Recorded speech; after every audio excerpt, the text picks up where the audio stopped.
frustration is not the end. It's the message. It's the point. It is the thing that can help you move forward. And that may sound weird to you, but this is how I found frustration to be such a sacred thing for me. I love it when I notice the frustration. I'm going to show you why. Hi, I'm Trisha Edwards, and this is my human design. And I am a generator, which you can see over here. And when you're a generator, you have satisfaction, which is your signature, and frustration. I'm going to get my pen tool.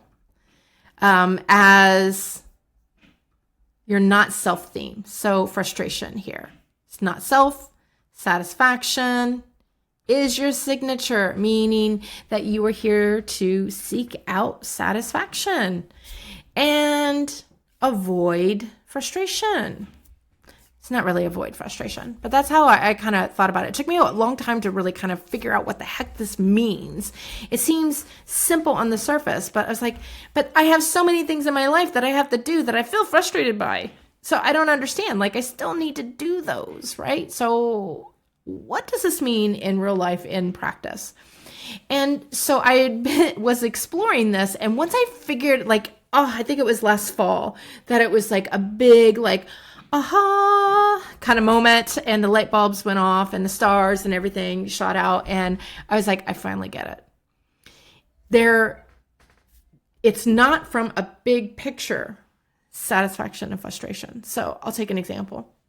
Last summer, I made a bunch of YouTubes, and I got really frustrated and thought, I don't know that I can continue. Like, I don't like having to have a script.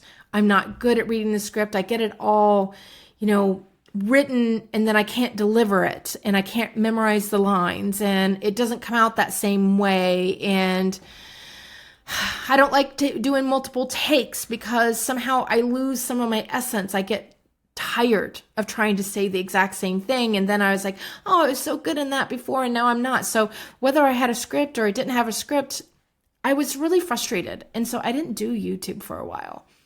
And it's taken me a little bit back. This summer, I've come at it full on, like, I'm here, I'm ready, I'm doing YouTube. And and I think a lot of credit has to do with my viewpoint of satisfaction and frustration. So I'm going to share it with you. This one thing completely changed how I thought about frustration. So it's not about the whole thing. So let's take making YouTube videos. It's not about YouTube videos. They're not frustrating. It's not about the script. The script isn't frustrating. It's not that I can't do this and that.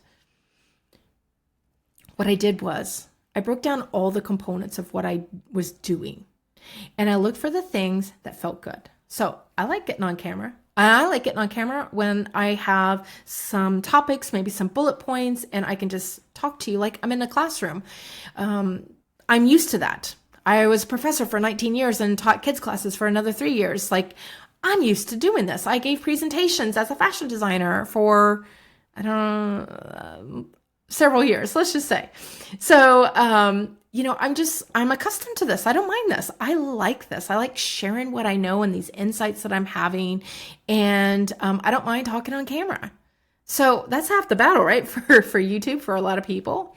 But these other little things were building in frustration. So I was able to take all the different little parts.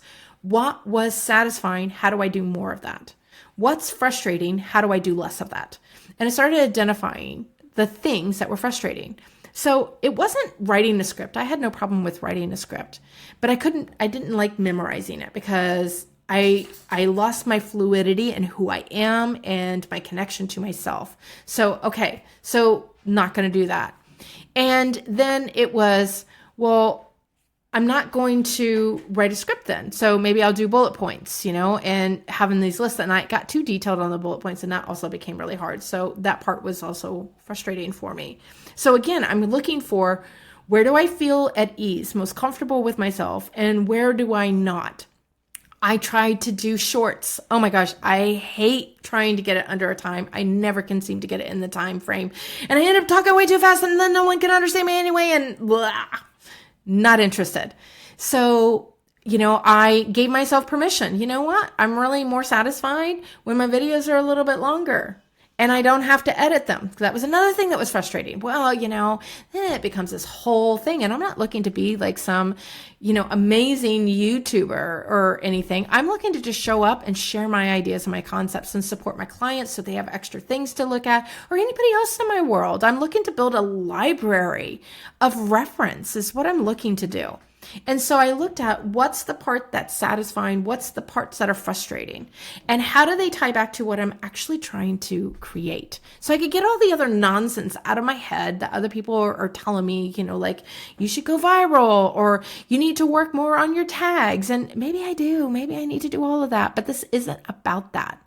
So as I used frustration as a signpost, as something for me to, this is a place to yield. Now pause. Let's stop. And let's think, does it really need to be? So one of the things that, just so you can see from a solution standpoint, one of the things, if you go and you look at a lot of my videos, you'll see that I did write out a script and then I pulled it up on the screen and I read it to you. Sometimes I do that with my LinkedIn post. Sometimes I've done it with my blog posts or other things that I put inside one of my programs. And I'll do that. And I found this way of showing up on film where I got to be me because that was satisfying. I got to have pre-read scripts so I didn't forget what I wanted to say and go too far off track. That was satisfying, especially when I make videos inside my programs. I do this a lot now. Even for some of my free programs, I do this now because it helps me to stay on track.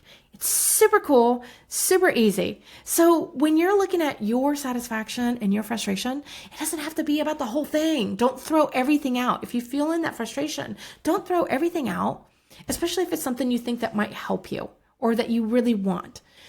Look at the small components and identify the frustration parts, identify the satisfaction parts, and rethink, how do I do less of the frustration? How do I do more of the satisfaction? So like I said, the script was not the frustration part. It was me memorizing the script and not feeling connected as myself as I was reading it. That's the part that was frustrating. So I can still do a script, but I'm just going to show it on the screen and show you that I'm actually reading right from it. Cool, right?